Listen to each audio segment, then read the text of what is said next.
कि दर्द की हद से गुजारे तो सभी जाएंगे, दर्द की हद से गुजारे तो सभी जाएंगे, तैरे या डूबे किनारे तो सभी जाएंगे, कोई कितनी भी बुलंदी पे चला जाए मगर आसमानों से उतारे तो सभी जाएंगे। छात्र नौकरी मांगने पर लाठियां खा रहे हैं, पेपर लीक ने लाखों छात्रों का भविष्य चौपट कर दिया है और देश को बताया जा रहा है कि अमृतकाल आया है। कभी कभी मेरा मन करता है कि मणिपुर में निर्वस्त्र करके घुमाई गई बेटियों से पूछूं कि अमृतकाल आया है या नहीं आया। कभी कभी मेरा मन करता है सभापति महोदय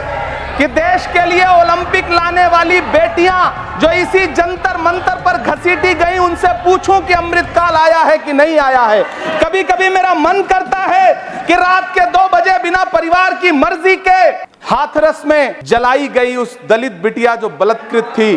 उसको स्वर्ग में संदेशा भेजूं और उससे पूछूं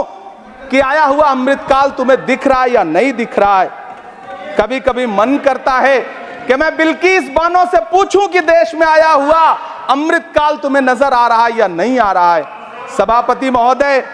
कभी कभी मन करता है कि भीड़ के जरिए लिंच करके मारे गए पहलू खान की 85 साल की दोनों आंखों की अंधी मां से पूछूं कि देश में आया अमृतकाल तुम्हें दिख रहा है या नहीं दिख रहा है। कभी कभी मन करता है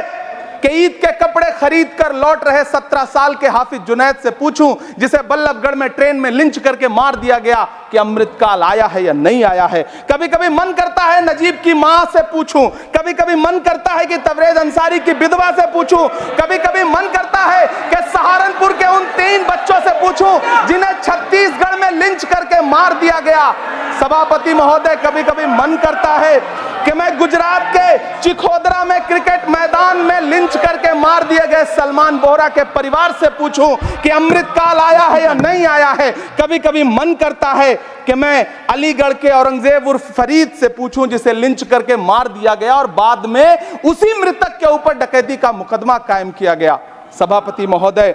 यह कैसा अमृतकाल है जिसके अभिभाषण में स्वास्थ्य पर सिर्फ आधे मिनट पर चर्चा हुई। कैंसर के मरीज दिन ब दिन बढ़ रहे हैं, हार्ट अटैक से हंसते खेलते बच्चे जान गंवा रहे हैं, कभी क्रिकेट के मैदान में कभी जिम में, और इस सरकार के पास स्वास्थ्य पर बात करने के लिए आधा मिनट है। सभापति महोदय, कोविड वैक्सीन को लेकर के लंदन की अदालत से जो तथ्य देश के सामने आए हैं उन्होंने भय फैला रखा है। कांग्रेस की सरकारों ने भी चेचक, पोलियो और प्लेग जैसी महामारियों के टीके लगवाए, लेकिन न तो कभी सर्टिफिकेट पर अपना फोटो छपवाया और न कभी उसके नाम पर वोट मांगे।